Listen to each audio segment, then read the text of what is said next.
またマイク証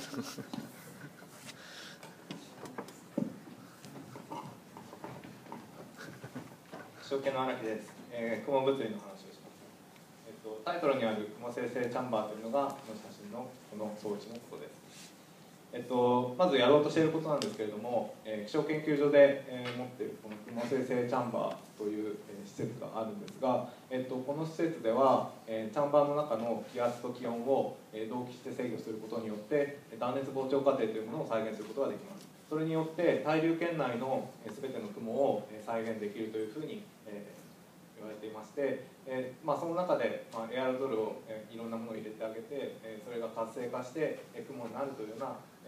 雲生成の詳細な過程というものを解明するということが期待されています。でその一方で、詳細な雲微物理過程をシミュレートするモデルとして気象研究所が中心となってこれまで開発をしてきた多次元便法雲微物理モデルというものがあります。三角さんの論文などで報告されていますが、今年の秋から略称をつけまして、長くて私噛んでしまいますので、ムービンというふうに呼ぶことにしました。このムービンなんですけれども、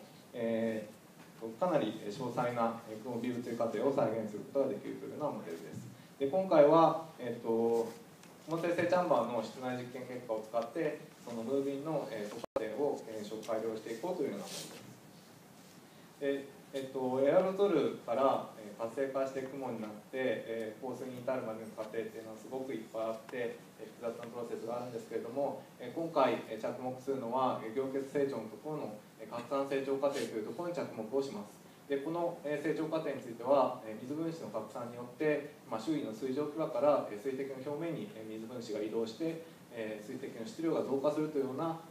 基本的な考え方ができるようなものなんですけれども、今回は特にその中でカイネティックエフェクトということに着目したいと思います。で一体それは何なんですかという話なんですが、カイネティックエフェクトというのは水分子の平均自由固定が関係するような運動学的な影響のことを指しています。でこれっていうのはどういう効果があるのかというと、特に小さい流径が小さいような水滴ではカイネティックエフェクトが効いて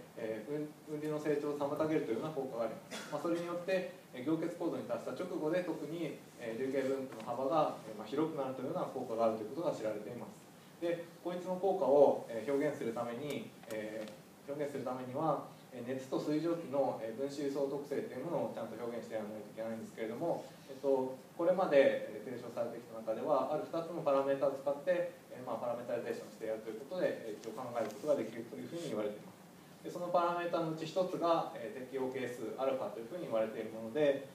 水滴の表面から飛び出す分子がその水滴から得る温度の割合のことを指しています。でもう一つは凝結係数 β というもので、水滴の表面にぶつかる分子のうち凝結するものの割合のことを指しています。でただしこの α と β については、これまで先行研究でいろいろな値が調べられてきて、大体このぐらいっていうのは分かっているんですけれども正確な値は分かっていませんということで最近も調べられています。で今回はムービンの中で α、β を調整する感動実験を行ってあげて粒子の数濃度や累計分布へどのぐらいインパクトがありますかということを調べました。でもう一つは雲生成チャンバーを使った実験室内実験結果と比較をしてその α と β は妥当なんですかということを調べました。実験の設定なんですけれども雲生成チャンバーの実験とムービンの設定を同じにしてまして断熱過程で一定の上昇率3メートルに相当するような気圧と気温の変化を考えています。で CCM としては硫酸アンモニウムを与えています。初期状態はここにある通りです。で、ムービンはパーセルモードで実行しています。でその中で、いろいろ α と β の値を振ってやって感度実験を行うんですけれども、先行研究で言われてきたものとデフォルトというか今設定しているのはセンさんの、1994年の論文で、こういう値を取っています。で早速結果なんですけれども数濃度の時間変化を見ていきます。これは横軸時間で縦軸数濃度にしてまして、流径が2ミクロン以上の粒子の数濃度を表しています。これを見ると、すみません説明しなかったですけれどもこのバッテンの印が CAZ という、雲粒子センサーを使って、チャンバーの実験で得られた流径分布とか、スノードを調べることができるやつです。で、ウェラスというのは、別の、曇りセンサーです。で、2つ、測器を使って、チ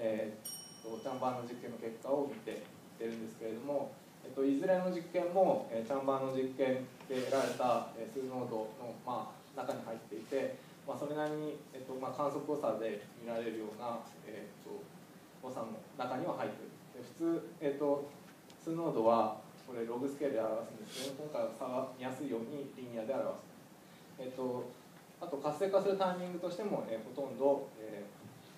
どの感度実験でも、同じでした。大体どの値でも、実験の、室内実験の結果と整合的な結果になるということが、言えます。ただし、数ノードの大きさとしては、各実験で、そのピークになるところで値の大きさには差が出てきました。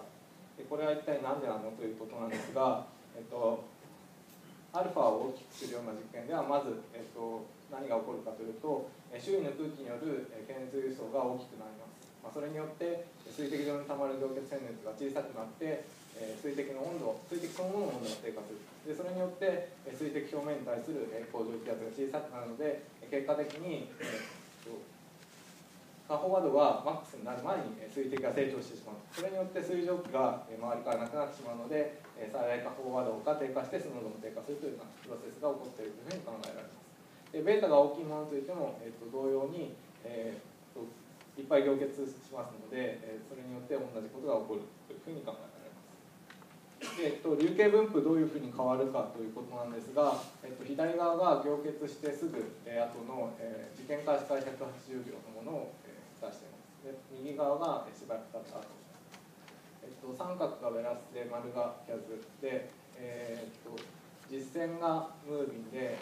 破線が感度実験なんですけれども、これを見ると、ウェラスとムービンがすごくよく合っていて、ちゃんとピック出てるように見えるんですけれども、キャズで見えるようなこういった広がっている部分が、ムービンでは表現できてない。でアルファを変えた感度実験では、ちょっとそれっぽいのが見えてるんですけれども、これ現実的な値ではないので、ちょっと信用できない。でさらに時間が経った後では、キャズとベラスで見えるようなこのピークそのものは再現できているんですけれども、かなり流形分布としては、狭くなってしまっていて、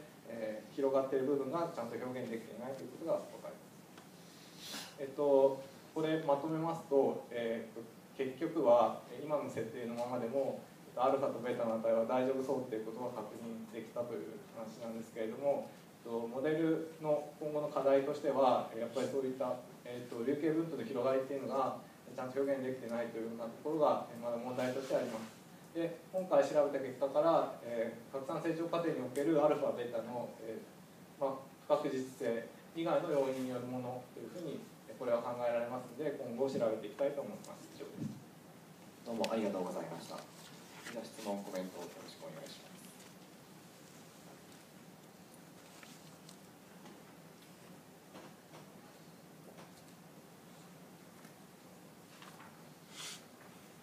いかがでしょうか。